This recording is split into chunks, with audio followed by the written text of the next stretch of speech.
Hello everyone, welcome to Veer Sena Force Academy. Happy New Year 2026. আজ আমরা আলোচনা করব এসএসসি জিডি নিয়ে, যার ফর্ম ফিল আপ সম্পূর্ণ হয়েছে। এবার প্রস্তুতির পালা। এসএসসি জিডি পরীক্ষা নিয়ে অনেকের মনেই অনেক প্রশ্ন, অনেক ভয়। আজকের এই আলোচনায় আমরা ডেটা দিয়ে সেই ভয়গুলোকেই ভাঙার চেষ্টা করব। তো শুরুতেই আসা যাক সেই বিশাল সংখ্যাটা নিয়ে, যেটা দেখলেই কিন্তু অনেকের বুকটা কেঁপে ওঠে। হ্যাঁ, ঠিকই দেখছেন, প্রায় ৫৫ লক্ষ। মানে ভাবা যায়, এই বিশাল সংখ্যাটাই কিন্তু প্রতিযোগিতাকে অনেক বড় করে দেখায়। আর এই সংখ্যাটা দেখার পরেই তো মনে প্রশ্ন আসে যে এত ভিড়ের মধ্যে সাফল্য কি আদৌ পাওয়া সম্ভব? তো এই যে এত বড় পরীক্ষা, এর জন্য প্রস্তুতির সময় নিয়েও একটা বেশ বড়সড় ভুল ধারণা কাজ করে। অনেকেই ভাবেন ফর্ম ফিল আপ শেষ হওয়ার পর হাতে অনেকটা সময় পাওয়া যাবে, হয়তো পরীক্ষা হবে এপ্রিল বা মে মাসে। কিন্তু বাস্তবতাটা কি? মানে আসল সত্যিটা কি? আসুন একটু ডেটা দেখি। দেখুন, গত কয়েক বছরের ট্রেন্ড যদি খেয়াল করেন, নভেম্বরে আবেদন শেষ তো জানুয়ারিতে পরীক্ষা, ডিসেম্বরে আবেদন শেষ তো ফেব্রুয়ারিতে পরীক্ষা। মানে একটা পরিষ্কার প্যাটার্ন কিন্তু একদম চোখের সামনে। হাতে সময় থাকে বড়জোর ২ মাস। এই ডেটাটা দেখানোর একটাই কারণ, যাতে চোখটা খুলে যায়। মানে দেরি করার কিন্তু কোনো সুযোগই নেই।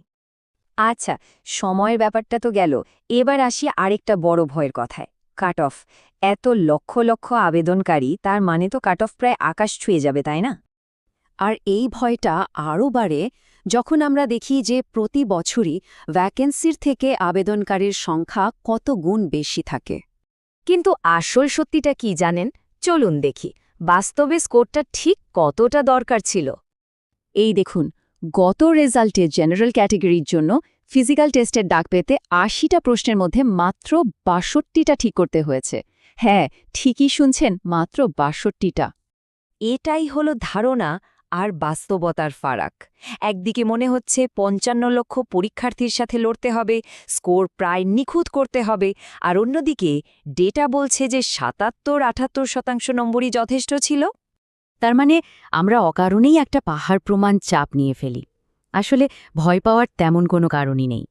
তো যখন আমরা আসল টার্গেটটা জেনে গেলাম, তখন প্রশ্ন আসে, এই স্কোরে পৌঁছানোর সেরা উপায়টা কি?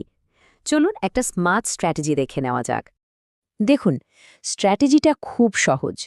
হিন্দি বা ইংরেজির মতো স্কোরিং সাবজেক্টে ২০টার মধ্যে ১৮-১৯টা টার্গেট করতেই হবে। রিজনিংয়েও একই, ১৮-১৯। আর অঙ্কতে তো প্রায় পুরোটাই তোলার চেষ্টা করতে হবে। এই ৩টে সেকশনে যদি ভালো স্কোর তোলা যায়, তাহলে একটা শক্ত ভিত তৈরি হয়ে যায়।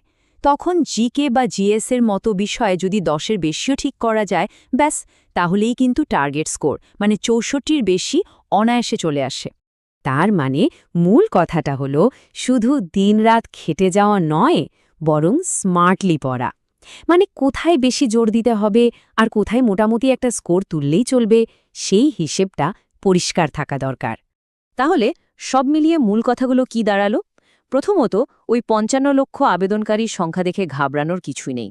দ্বিতীয়ত, হাতে মাত্র ২ মাস সময়, এটা মাথায় রেখে চলতে হবে। তৃতীয়ত, পারফেক্ট নয়, একটা স্ট্র্যাটেজিক স্কোর করার লক্ষ্য রাখতে হবে। আর সবশেষে, যে সেকশনগুলো থেকে বেশি নম্বর তোলা যায় সেগুলোকে আগে গুরুত্ব দিতে হবে।